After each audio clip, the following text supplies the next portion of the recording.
She's not family enough to enter. That's what my grandson said. Right there, at the church steps, with his hand half raised like he wasn't sure if he needed to block me or if I'd already gotten the message. He didn't say it with venom. Number. That would have made it easier somehow. He said it like someone repeating a rule he didn't invent, like he was just a messenger for something larger and colder, something that dressed itself up as order or protocol, but reeked of disdain. There was a pause, a silence long enough for the pigeons on the railing to scatter. A few other people turned their heads, not many, just enough to confirm that yes, this was happening. A thin, upright woman in a navy coat being told by her own blood that she didn't qualify as family anymore. And I wish I could tell you I fought it then, that I raised my voice, that I demanded an explanation, but I didn't. I just stood there, both hands gripping the handle of my purse like it might anchor me to the moment, or to the version of myself I used to be, the one who never had to prove her belonging. I looked into his face, my grandson, Michael, 23 years old, with a tie too tight and an earpiece still in from whatever corporate job he thought made him important, and I tried to find something I recognized. A flicker, a crease, a trace of the boy I once held on my hip while peeling potatoes. But he wouldn't meet my eye. He was already looking past me, toward the double doors. It was my husband's memorial mass. Harold. 58 years together, 42 of them in the same house on Mercer Street, the one with the crooked chimney and the rose bush that bloomed red even in bad soil. He died in hospice, with my hand in his lips mouthing something I didn't quite catch, but which sounded like, "Don't let them shut you out." I thought he meant emotionally, thought he was being poetic in that fogged final way dying men sometimes are. I didn't know he meant literally. I didn't know that just 5 days after he was lowered into the ground, I would stand outside the church where we were married, where we christened both our sons, where I had once cleaned the altar cloths and stitched new hem for the Advent stole, when the parish budget ran dry, and be told I didn't have the credentials to cross its threshold. Let me be precise. I am 81 years old. I live in a modest duplex now, alone. Not because I chose solitude, but because I was gently guided into it, like an old family photograph moved from the mantel to a hallway wall, then into a drawer. My older son, Martin, lives in the same city, but never drops by without an invitation. My younger one, Samuel, the one married to Deborah, the architect of my humiliation, moved to the suburbs 3 years ago and began shedding his past like old skin. They say it's normal, that adult children need to individuate. What they don't say is how brutal that process can look from the other side when the mother who once held all the pieces together becomes a misplaced relic, a complicated figure no longer convenient to include. I wasn't supposed to attend the service, not formally. At least that's what I pieced together after overhearing Deborah on the phone with the funeral planner. Just immediate family, please. We want it simple, respectful. No distractions. I had asked more than once if there'd be a eulogy, if someone would read Harold's favorite passage from Corinthians, if the flowers had been arranged the way he'd once told me he wanted. Each time, I was met with tight smiles and vague assurances. "Don't worry, Mom. It's all taken care of." But the tone always made it sound like I was meddling, like my grief was an inconvenience they'd been gracious enough to endure for a few days, but were now ready to box up and store with the rest of my fading relevance. I showed up anyway. I wore my best dress, navy with tiny pearl buttons, the same one I wore to Martin's wedding. I had my hair set the day before, sat for 2 hours at the salon while a young woman with lavender nails asked if I wanted curls or something more age-appropriate. I told her I wanted to look like someone whose husband had been loved. I don't think she understood. I arrived 10 minutes early, walked from the bus stop to the church under a gray sky that threatened rain but never followed through. As I approached the steps, I saw clusters of people, family, friends, neighbors, gathering in subdued tones, holding the printed programs with Harold's face on the front. A photo I hadn't seen before, one where he looked distant, not smiling, like a stranger wearing my husband's features. I felt a pang then, sharp and quick, like déjà vu gone wrong. And just as I reached the steps, Michael turned around. He saw me, stepped forward, and said the words that would echo in my head for weeks to come. "She's not family enough to enter." I still don't know if he meant it, or if someone whispered it to him, and he, being young and uncertain, repeated it out of obedience.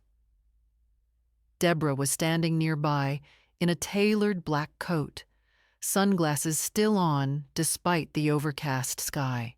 Her posture was crisp, like someone giving a TED talk about grief management. She didn't speak to me.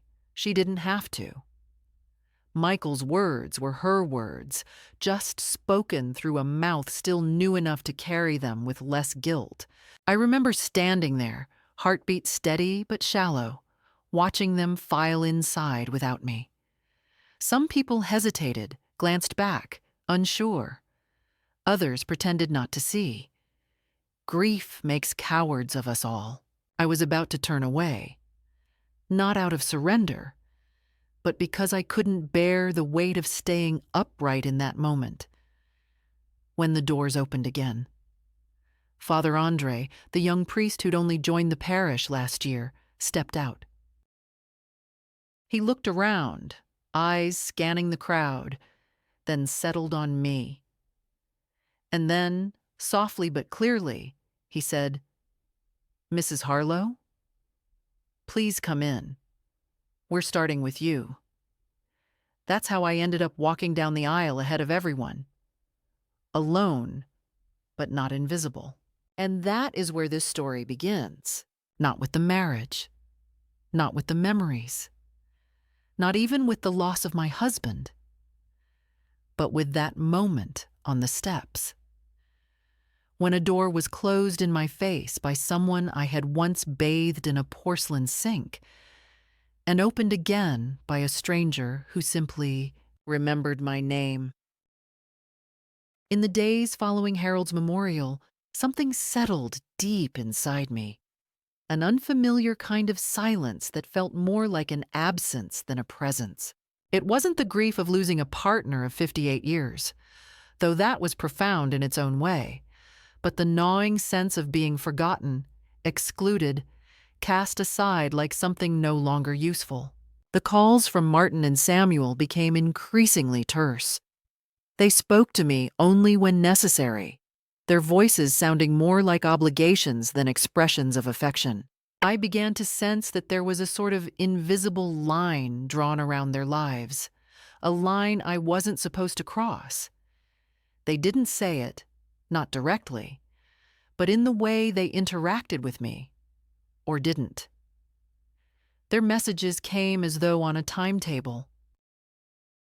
Martin's voice was tight when he called to remind me that I shouldn't attend the family dinner. "We've already made plans with the neighbors, Mom. It's just going to be too much if you come," he said, his words sharp but covered with a thin veneer of politeness. Deborah would often make excuses for me, but in a way that made me feel smaller, like a burden. "Oh, Mom's not feeling well. She didn't want to bother anyone." It wasn't that she was unkind.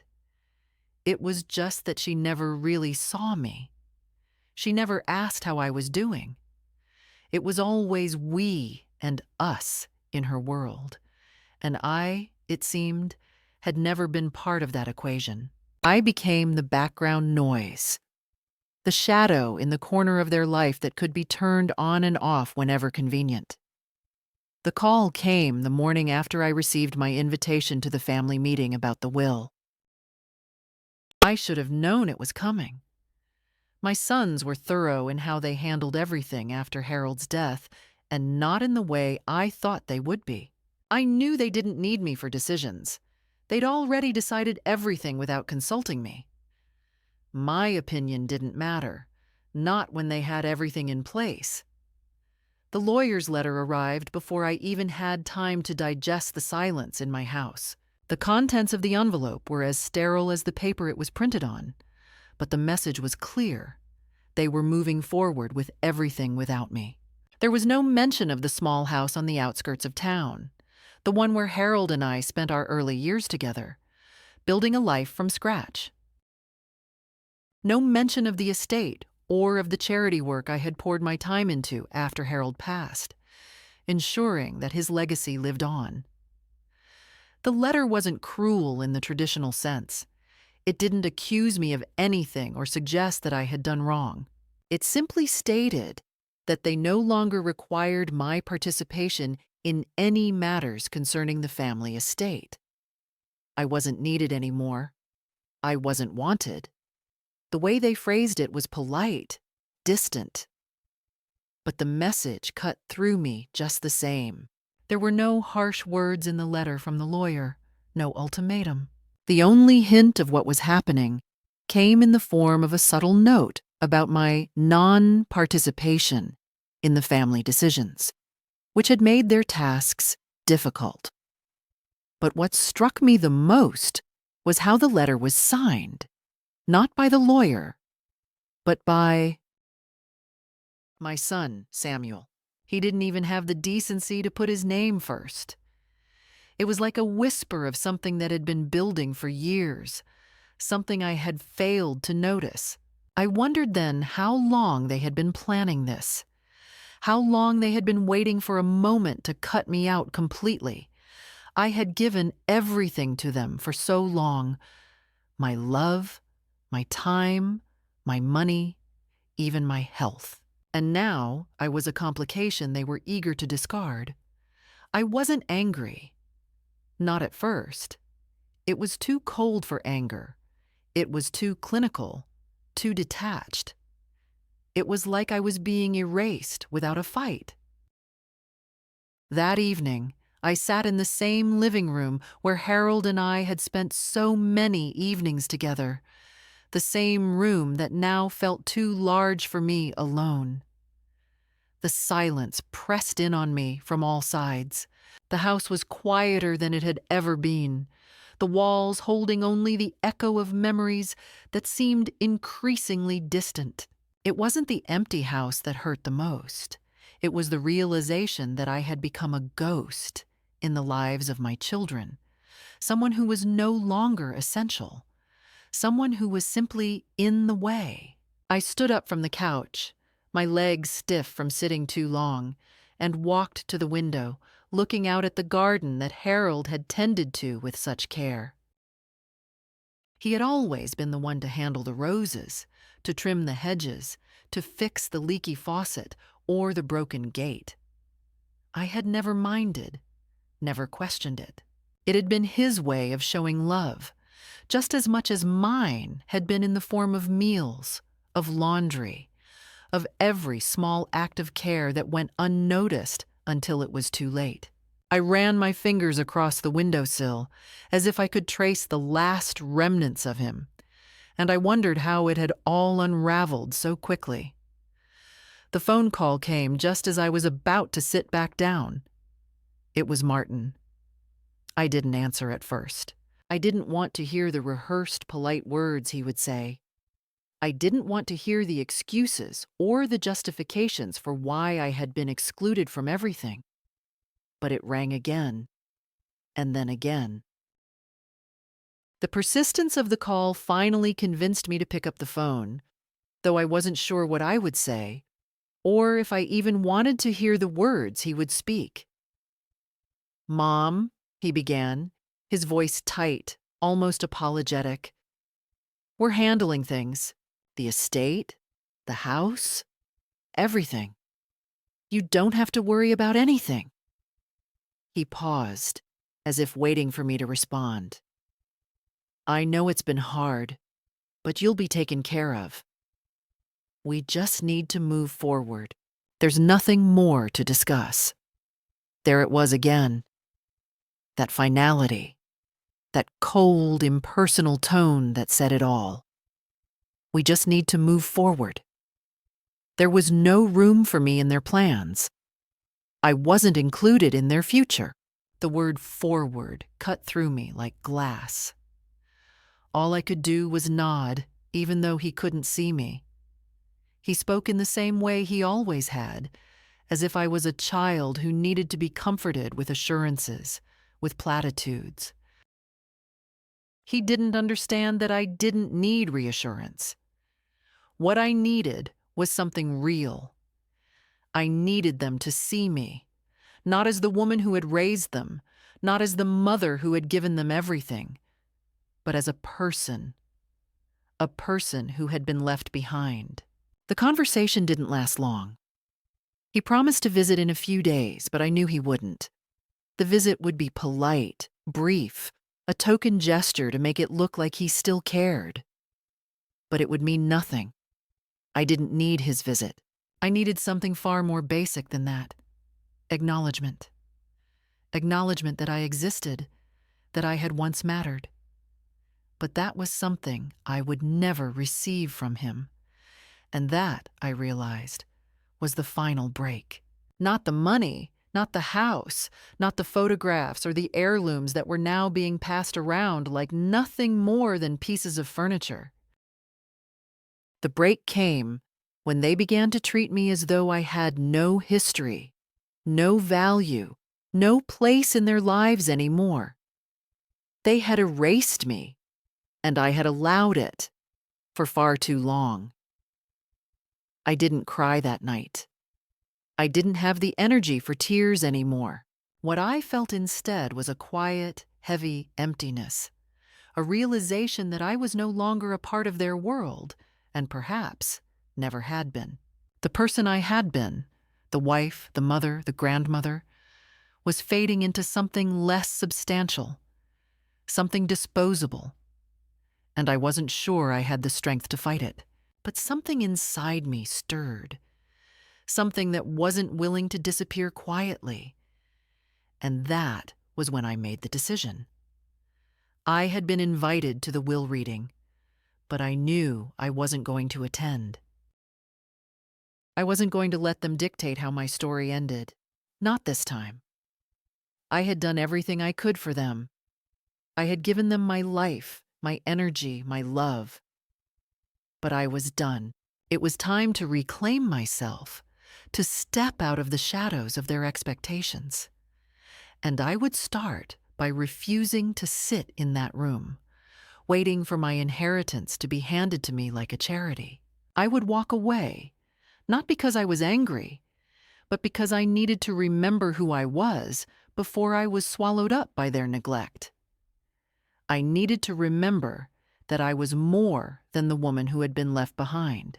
That night I packed a small suitcase, one that had sat in the back of my closet for years, and walked to the bus station.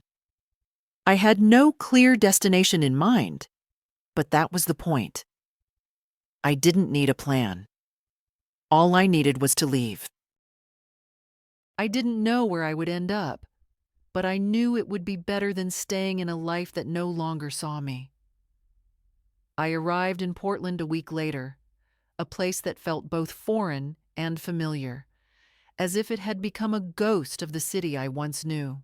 The streets were cleaner than I remembered, and the sky, though often gray, seemed to weigh down on everything with a kind of quiet heaviness that I had learned to accept over the years. I'd rented a small, unremarkable motel room just off the main road, the kind of place that made you wonder if people actually lived in it, or if it was just a temporary resting spot for passing travelers. It smelled of old carpet and faintly of mildew, but it was mine, And that, for the first time in what felt like ages, was enough. The first night, I didn't sleep much. I couldn't stop thinking about the house, the lives of my sons and their families, and the walls that had been closing in on me for so long. But the next morning, as I walked out into the damp air, I realized that for the first time in years, I wasn't waiting for someone to tell me what to do. No one was asking me to stay in the background or to fill a role I no longer fit. I wasn't trying to be someone's idea of what I should be. I was just existing for a while as myself. The first week in Portland was quiet. I found a small cafe near the motel where I started to go every morning. The young woman behind the counter, Heather, was friendly enough, though I noticed she didn't ask questions. That was fine with me. I didn't want to explain my life to her, not yet. Instead, I focused on something simple: coffee, the way it tasted, the way it smelled as it brewed, and the comforting routine of sitting in a corner, watching the world drift by through the fogged-up windows. I wasn't thinking about what I had left behind, not in the way I had before. My life, as it had been, felt like a collection of past decisions, some of them good, others less so, but all of them now distant, like forgotten books on a shelf. I wasn't sure what I was looking for, but I knew I wasn't going to find it by waiting for a phone call from Martin or Samuel. I wasn't going to find it in their apologies, which I knew would never come. The first hint of real change came a few days after I found the small room for rent. Joyce, the woman who lived downstairs, had seemed indifferent at first, but when I asked about the ad on the community board, she didn't hesitate to show me the room. It was small, tucked up under the roof of the house she lived in, but it had a view of the street, a little desk, and a bed with clean sheets. The window let in enough light to make it feel like a place you could exist in without suffocating. Joyce wasn't much for conversation, but I sensed that she was trying to keep her distance, and in a way, that suited me just fine. She had her life, and I had mine. The room was cheap, and the neighborhood was quiet enough for me to think in peace. It felt like the kind of place I could start over, even if I wasn't entirely sure what starting over meant. I worked for a while, at first just sitting in the room, listening to the sounds of the house settling, the distant hum of a car passing by, the occasional murmur of Joyce's voice as she spoke to herself in the kitchen. I was used to silence, but this was different. Quieter, more solid, as if the house itself had seen many things, both good and bad, and had learned to bear the weight of it all. Joyce didn't press me to talk. She let me be, and that, in itself, was a kindness. When I finally found the small cafe and began working there in the mornings, I realized something I hadn't before. I had become invisible to the world I had known. But in Portland, I could slip into the background without anyone really noticing. It wasn't that I wanted to hide, not exactly, but it was easier to simply be a woman who worked, a woman who took her time and didn't answer to anyone. That's when the letters started. The first one was from Kieran, my eldest grandchild, the one who had once spent afternoons in my garden building birdhouses and telling me about his adventures at school. His handwriting was familiar, though it was now a little more mature, a little more controlled, as if he had grown into the kind of person who no longer needed to write with wide, looping letters. The letter itself was short, just a few lines of concern, the kind of thing you might expect from a teenager who had been raised to believe that family meant always being in touch, no matter the distance. Grandma, where are you? We're all really worried. I've been trying to reach you. Please let me know you're okay. There was a phone number at the bottom, but I didn't call. I folded the letter carefully, like I had done with so many others, and put it in my nightstand drawer. I wasn't ready to answer him yet. I wasn't ready to explain why I had left, why I couldn't go back to them. Not until I knew what I was going to say. But the letter, despite its brevity, stayed with me. Kieran was different from the others. He had always been the one who showed up without being asked, who stayed for hours after family gatherings just to talk about anything and everything, and who never once made me feel like a burden. It had been years since I'd seen him. But his words echoed in my mind, and as the days passed, I couldn't help but feel a pull toward him, a quiet, familiar need to hear his voice again. It wasn't until a week later that I received the second letter, this one from Martin. He had written it with the same cold detachment that had characterized so many of his messages.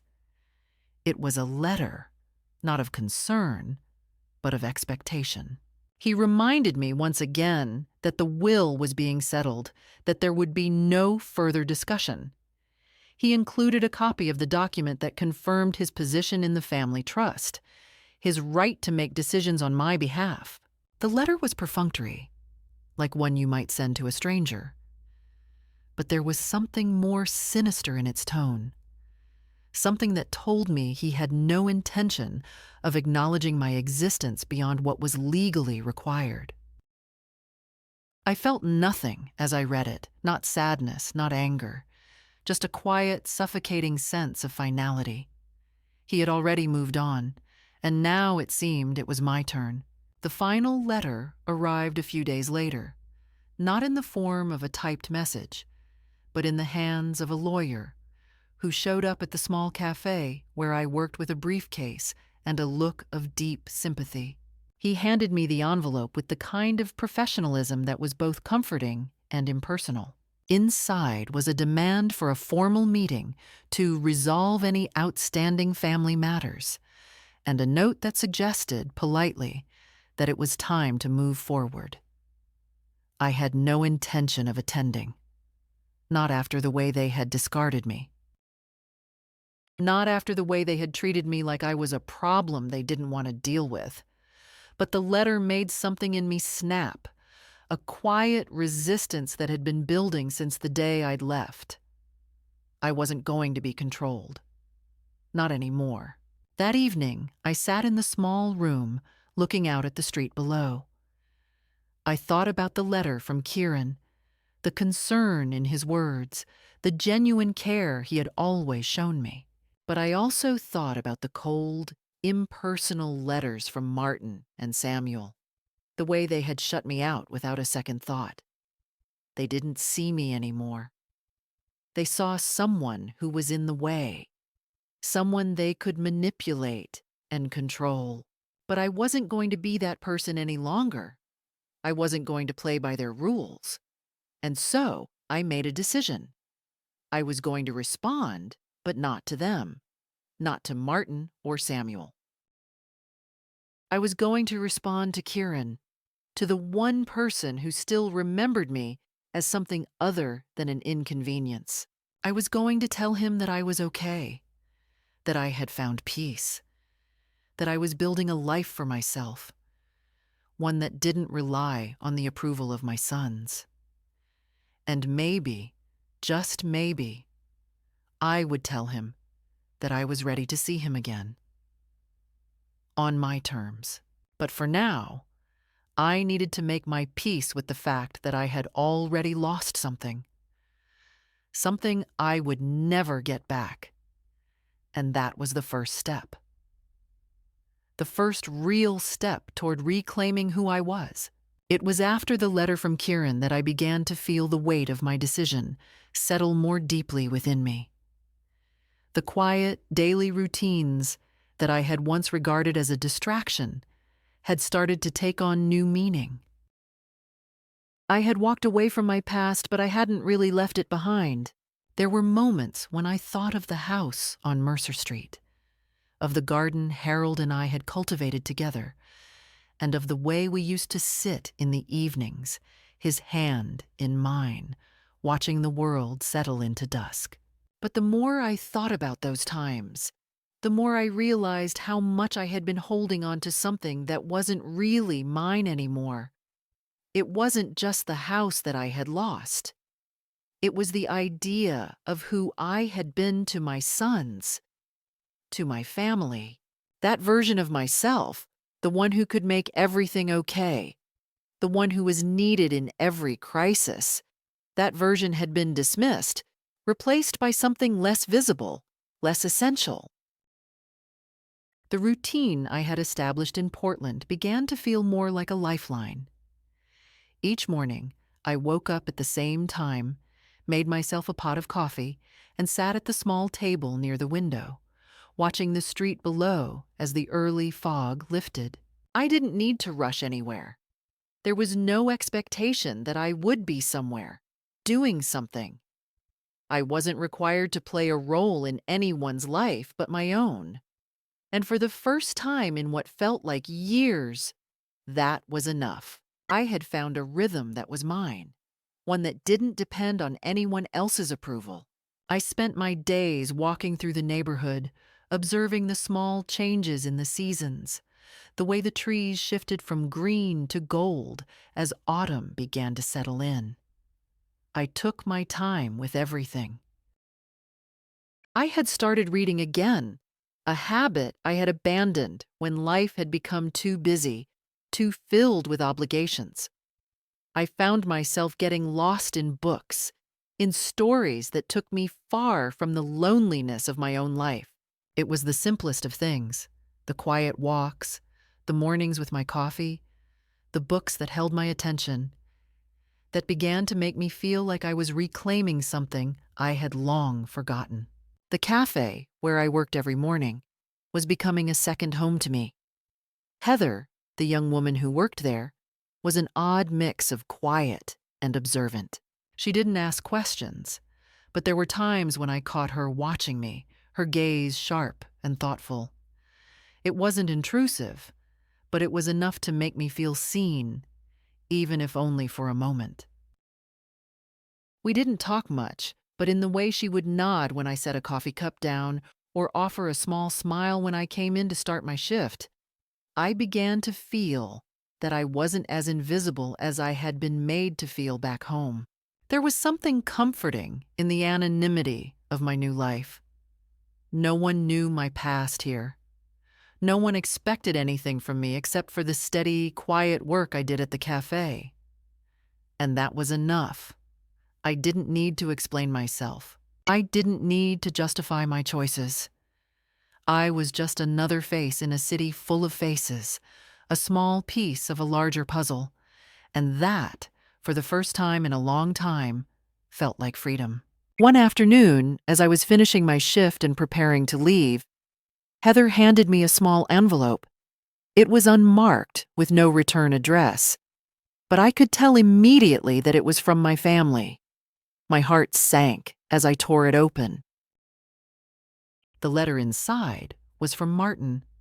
It was short, almost curt, with the kind of detached tone that had become so familiar in his letters.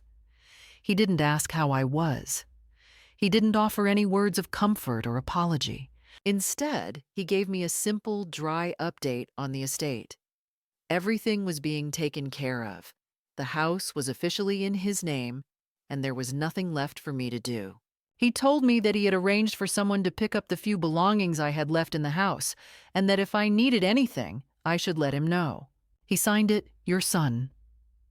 There were no words of love, no attempt at reconciliation, just the blunt finality of it all.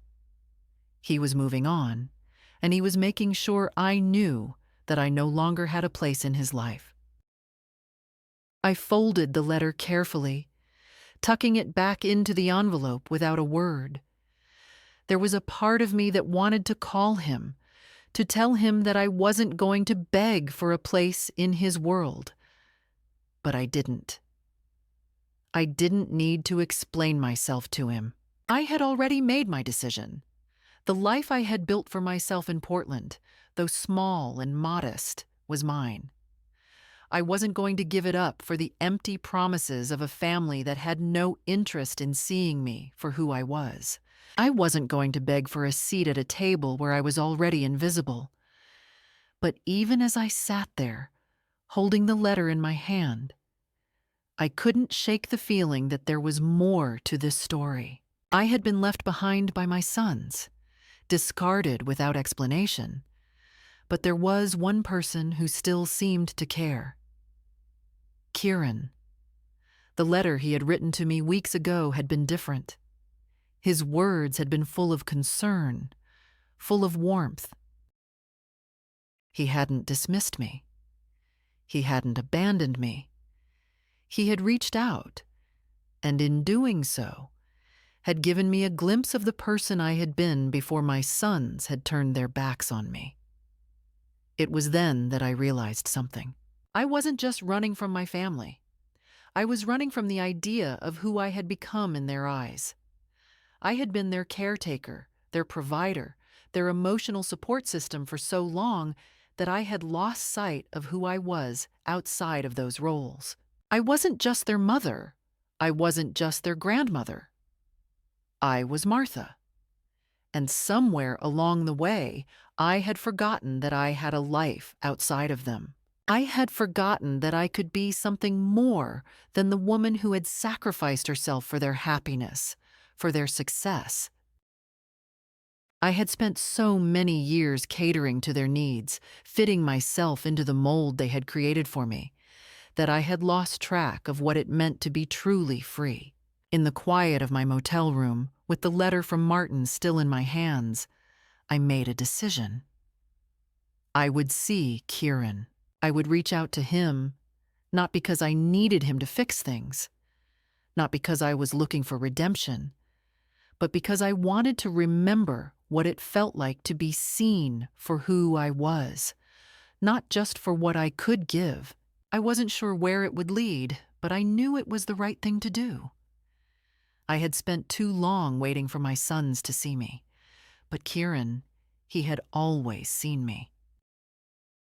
And maybe, just maybe, it was time to start building a new kind of family, one that didn't depend on obligation or expectation, but on something more genuine, something real.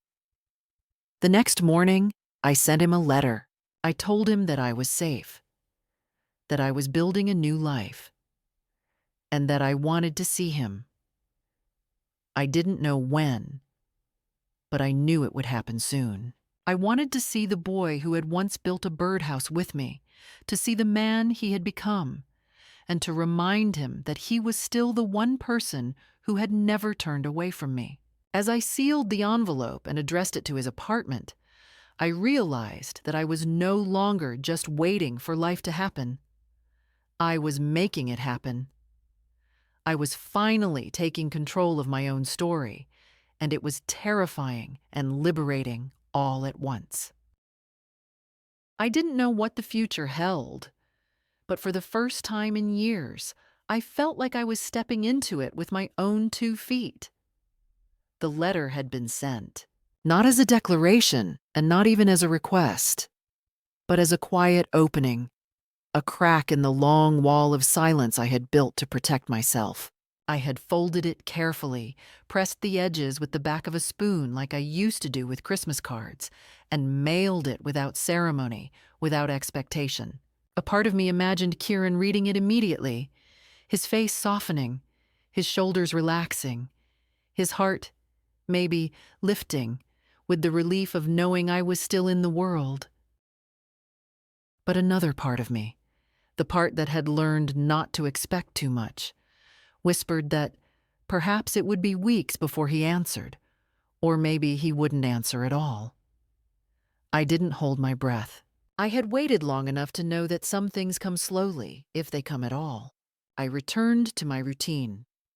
The cafe in the mornings, walks in the afternoon, evenings with a book or with Joyce, who had grown used to my silences and never asked questions I wasn't ready to answer.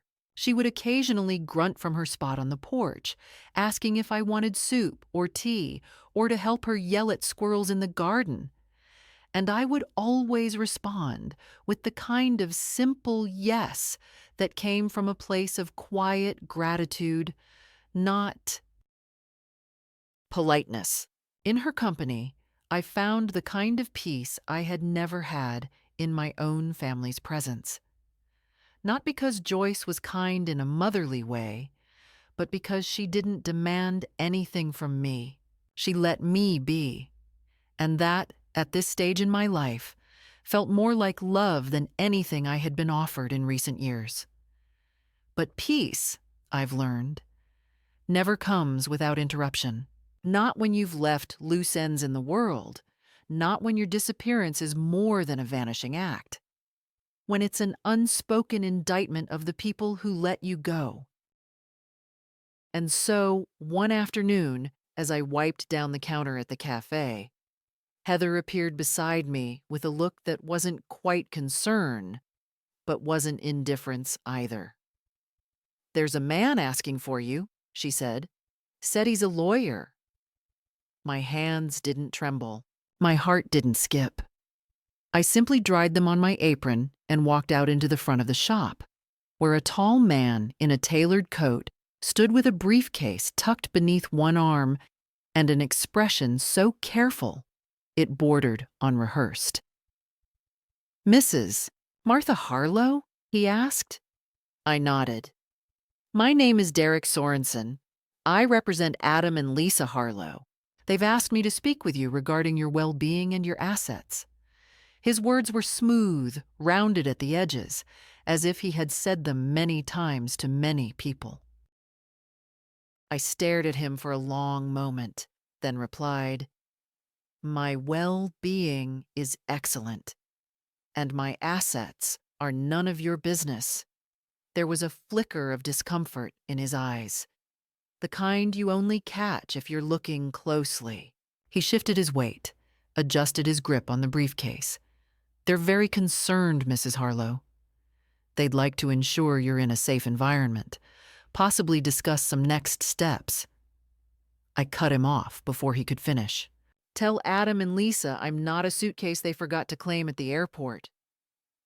I'm not a pet they left outside during a move. I am a woman who made a choice. And unless they plan to honor that, there are no next steps." I didn't wait for his reply. I took off my apron, folded it neatly, and walked past him out the door into the daylight. Behind me, the cafe resumed its quiet rhythm. Heather didn't say anything, but later, she slipped a cinnamon bun into my bag and muttered, "Extra from the batch." That was her way of saying she understood, that she was on my side without needing to declare it. The lawyer's visit wasn't the last. Over the next 2 weeks, things escalated with a kind of bureaucratic elegance that would have amused me if it hadn't been so insulting. I received official letters, notarized, sealed, stamped with the names of people who had never met me, expressing concern for my mental state, implying that my disappearance had caused distress within the family unit, and suggesting that perhaps I was no longer capable of managing my own affairs. It was all very legal, very formal, very cold. The implication was clear. They wanted control. Not because they feared for my safety, but because they couldn't tolerate the idea that I had chosen something outside their reach. And then came the article. A manila envelope arrived in Joyce's mailbox one morning. No return address, just my name written in blocky letters. She handed it to me without comment, her cigarette dangling from the corner of her mouth, her cat curling around her ankles. I opened it slowly, expecting another legal threat. Instead, I found a clipping from a local newspaper back in Wilmington. Missing matriarch. Family speaks out on grandmother's disappearance. My photo, taken years ago at a barbecue, was printed in grainy color above a headline that made me feel like a runaway dog. The article quoted Adam, who claimed the family was deeply worried and that I had vanished without a word. Lisa, of course, added her own flourish, describing me as vulnerable and not the type to disappear. I laughed, a bitter, startled sound. That even made Joyce raise an eyebrow. They called me vulnerable, I said. They left you in an airport lounge, she replied flatly. I'd say they're the vulnerable ones. What struck me most about the article wasn't the lie itself. I had grown used to their narrative, but the performance of it. The effort to rewrite the story in a way that painted them as victims, as caretakers abandoned by the woman they had failed to control. I wasn't missing. I wasn't lost. I was here, standing upright, pouring coffee, cashing my own paychecks, buying my own groceries. And yet, in their version, I was a fragile old woman who had wandered off into danger, in need of rescue. It was obscene. It was insulting. It was, in its own strange way, a form of violence. Because to erase someone's agency, to recast their escape as a breakdown, is to suggest they were never whole to begin with. But it wasn't just paperwork and press releases. It became personal when Lisa showed up in person. I saw her before she saw me, standing stiffly near the pastry case, her coat too polished for the drizzle, her expression too composed. She didn't order anything. She just stood there, reading the chalkboard menu as if she couldn't quite make sense of it. I didn't move. I let her sweat. Eventually, she stepped forward. Martha, she said. I turned slowly. Lisa. She asked to speak in private. I nodded toward a booth. She slid into the seat like someone preparing for dental work, every muscle tight, every word measured. I didn't know Adam was sending a lawyer, she began. That wasn't my idea. I said nothing. We panicked, she continued. The flight was boarding. The kids were cranky. We thought you were behind us, I raised an eyebrow. For 8 hours? Her face paled slightly. We didn't think you'd actually leave. You did, I said.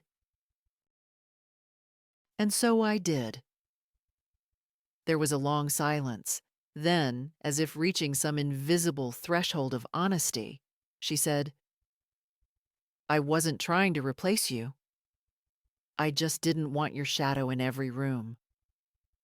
And there it was. The truth I had waited years to hear.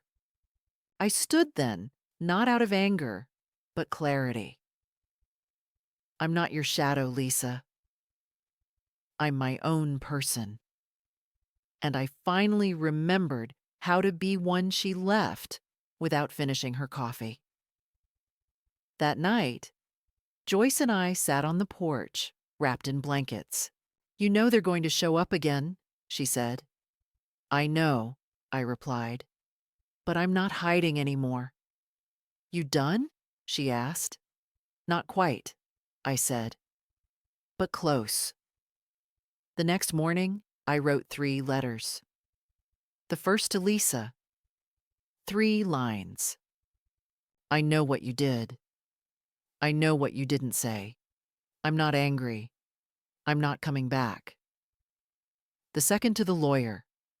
A formal statement. I was of sound mind, in a safe environment, and any further contact would be considered harassment. The third to Kieran. I'm still here. I'd love to see you. Just you. And then I waited.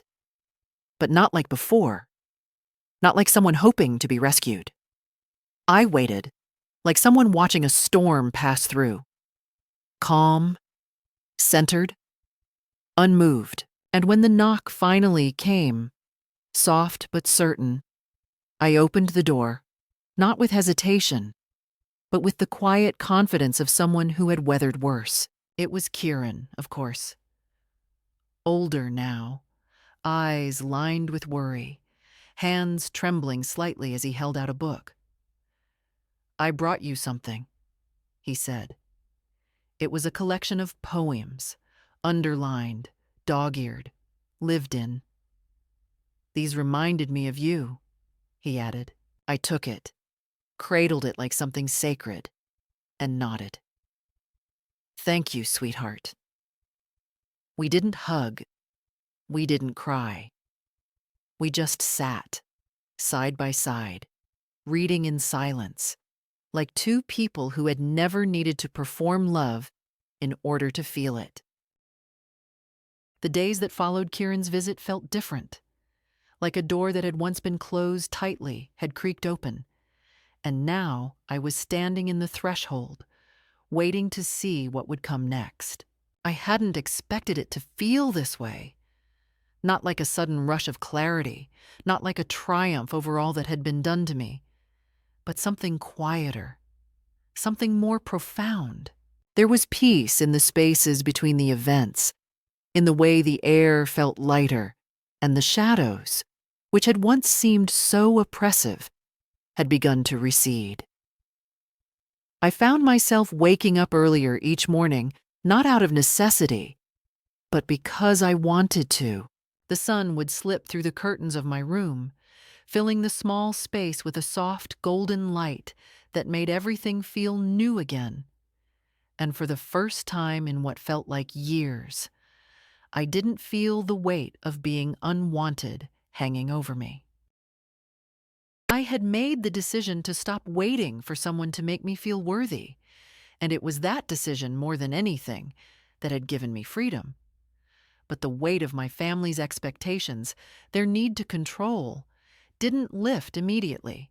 It wasn't long before the phone call started again, the messages from the lawyer increasing in frequency. And each time they came, my resolve hardened. I didn't respond. I didn't answer. I didn't need to. I had already said everything I needed to say, and the silence that followed was to me a kind of finality. I wasn't angry with them anymore. I wasn't disappointed. I was done. That was the only word that mattered. Done. And yet, despite everything I had already let go of, there was something nagging at the edges of my mind, something that felt unresolved. It wasn't the house. It wasn't the money or the possessions that had been fought over. It wasn't the years of silence from Martin and Samuel, or even the articles in the paper that portrayed me as some tragic, frail figure. It was the idea of how they saw me, how they had reduced me to a role I had never asked for, and how, in their eyes, I had never been allowed to be fully human, fully whole. It wasn't until I received the final letter that everything began to shift. I opened it, expecting the same dry legal language that had been used before, but instead, it was written in a different hand, one I hadn't seen in years, the familiar looping script of my son, Samuel. He wasn't in the habit of writing to me, at least not in any real way. His words had always been clipped, direct, a reflection of the coldness that had crept into our relationship over the years. But this time, there was something in his tone that caught me off guard. He didn't apologize. He didn't ask for forgiveness. But he did acknowledge something. The distance between us. He wrote about how hard things had been for him after Harold died, how he had struggled to keep everything together, how, in the midst of all the loss, he had lost sight of what truly mattered. He told me, in his own way, that he had realized how much he had taken me for granted, how much he had pushed me away, not because he didn't love me, but because he didn't know how to deal with the pain of losing his father. And most shockingly, he said that he missed me, that he regretted not seeing me sooner, and that he was sorry. I sat with the letter in my hands for a long time, turning it over and over like I was trying to make sense of something that didn't fully make sense. I wasn't angry. I wasn't even sad. What I felt, more than anything, was something far more complicated, a quiet, hollow kind of understanding. He had always been the more distant of my two sons, the one who had never quite understood me, never quite understood the sacrifices I had made for him, for all of them. But this letter, though it wasn't an apology in the traditional sense, felt like the closest thing I was ever going to get to one. It wasn't perfect. It wasn't what I had wanted or needed from him all those years, but it was enough. Enough to make me realize that perhaps, after all this time, there was a way forward. Not necessarily with them, but for myself. That evening, as I sat on the porch with Joyce, I finally allowed myself to feel something. Not anger, not bitterness, but release. A kind of quiet letting go of everything I had carried for so long. I wasn't going to make them understand me. I wasn't going to force them to see me as I had wanted to be seen. But what I could do, what I had done, was let go of the need for their approval. I had stepped out of their lives, yes, but in doing so, I had found myself again. And that, I realized, was the only thing I needed to hold on to.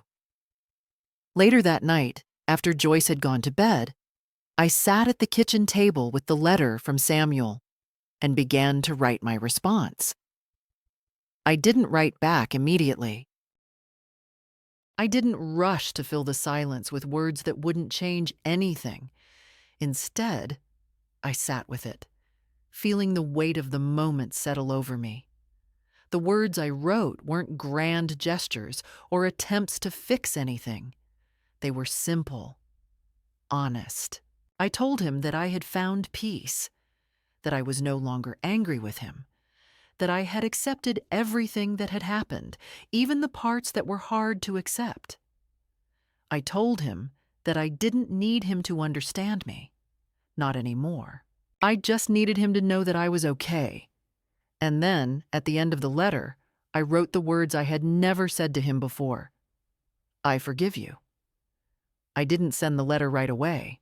I sat with it for a day, turning it over in my mind, wondering if it was the right thing to do. But when I finally mailed it, it felt like something inside me had shifted, a final piece that had fallen into place. I had forgiven him, not because he deserved it, but because I needed to. I needed to free myself from the last thread of resentment that had been holding me back. I had given him enough of my life, enough of my love, enough of my care. And now I was giving him forgiveness, because that was all I had left to give. The next few weeks passed in a quiet blur. I continued my life in Portland, continuing to work at the cafe and spend time with Joyce, who never asked me about the letter or the things I had sent away. She never asked me to explain, and I never felt the need to. I knew that whatever was going to happen next would happen in its own time. I had already made the decision to stop waiting for anyone else to define my life for me.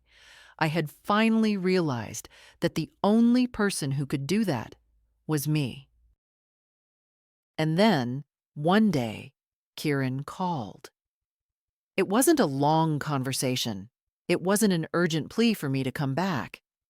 He simply said, "I'm glad you're okay, Grandma. I miss you." And I knew in that moment that I was finally being seen again. Not because they had figured out how to love me, but because I had figured out how to love myself. As I sat on the porch that evening, listening to the hum of the city and the distant sound of a train passing by, I felt something shift inside me. Not an ending, but a beginning. A beginning that had started the moment I decided to stop waiting. I didn't need their permission. I didn't need their approval. I was finally free. and that was all that mattered. The months that followed Samuel's letter and Kieran's call were marked by a strange sense of calm that had settled into my life like dust, finding its place in the corners of a long-forgotten room. I never expected peace to feel like this, soft, steady, and without the grand declarations or dramatic transformations I had once imagined. It was quieter than I had anticipated, but there was something deeply reassuring in that quiet. I continued my life in Portland, finding comfort in routines that once seemed trivial, but now felt sacred. The morning walks, the small joys of the cafe, the way the seasons shifted in the neighborhood around me. I didn't need to fill every moment with activity or noise. I simply existed. The city had become mine in a way that felt real and tangible. It wasn't the house I had once known, nor the life I had lived, but it was my life now. And that was enough. There were times when I thought of them. My sons, my grandchildren, the family I had left behind.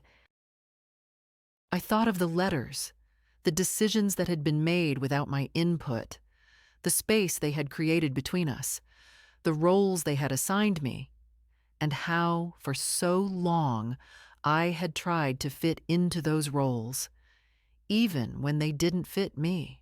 But now, I realized, I no longer had to be what they expected. I didn't have to be the matriarch, the caretaker, the one who always had the answers. I had spent so many years fulfilling those roles, sometimes with joy and sometimes with resentment, but always with the knowledge that I was doing what was expected of me. Now, there was no expectation, no role, just me. As the weeks passed, I received a few more letters. The first was from Kieran, who had grown into a young man with a kindness in his words that reminded me of the boy who had once sat in my garden, helping me tend the flowers. His letter was simple.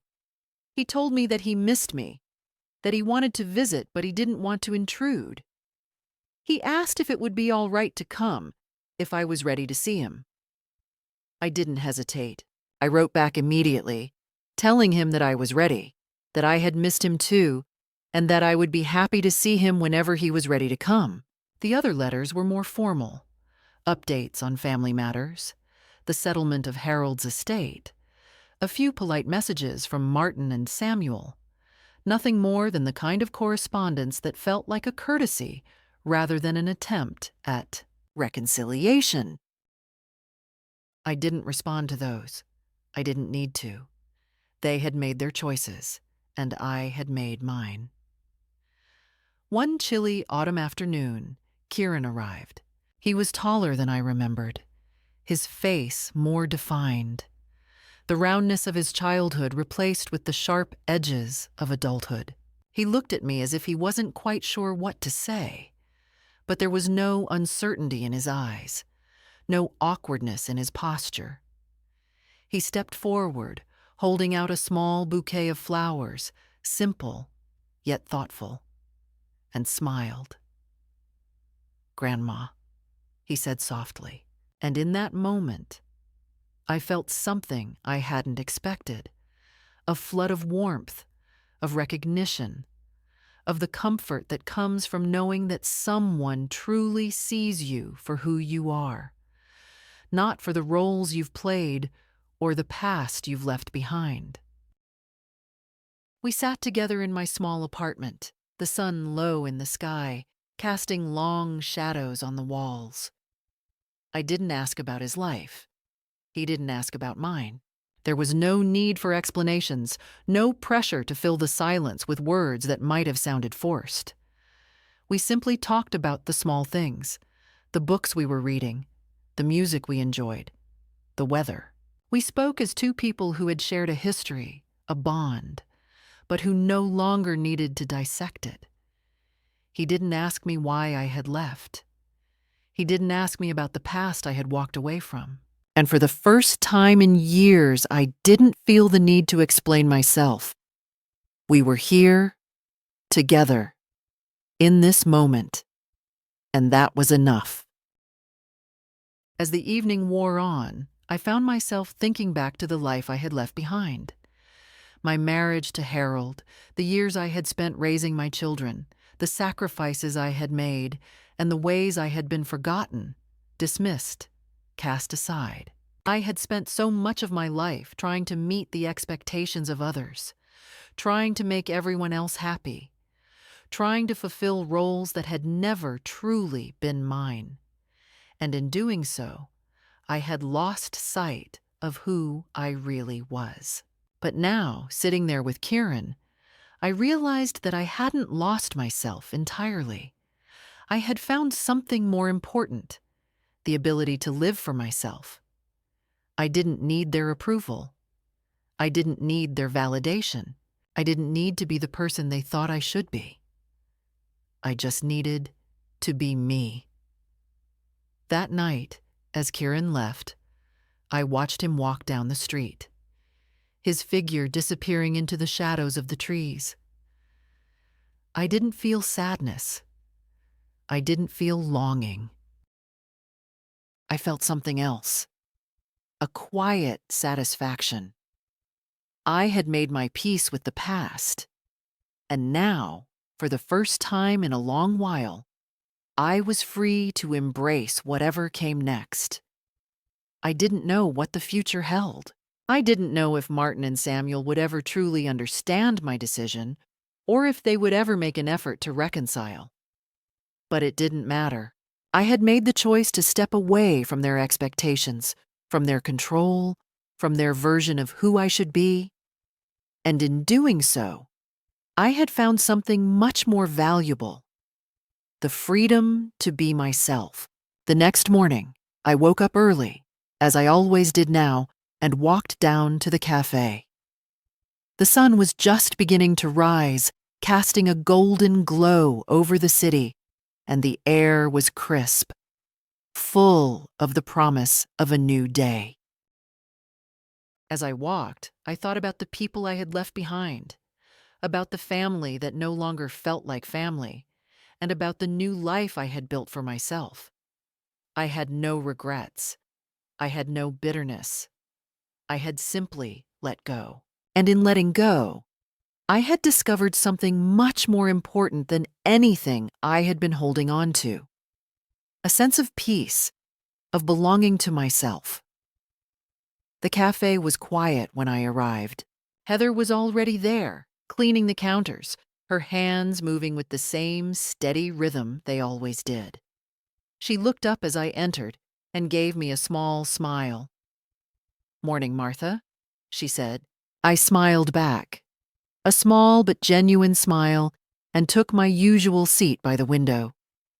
I didn't need to say anything more. I didn't need to explain. I was simply here, in this moment, with the knowledge that I was free to live my life on my own terms, without the weight of anyone else's expectations or judgments. And as I sat there, sipping my coffee and watching the world pass by outside, I realized that this was enough. It wasn't about the past or the future. It wasn't about what anyone else thought of me or how they saw me. It was about the quiet, simple joy of being myself, of living my life as I wanted to, without fear or hesitation. I had found my place, not in the world I had once known, but in the world I had created for myself. And that was enough.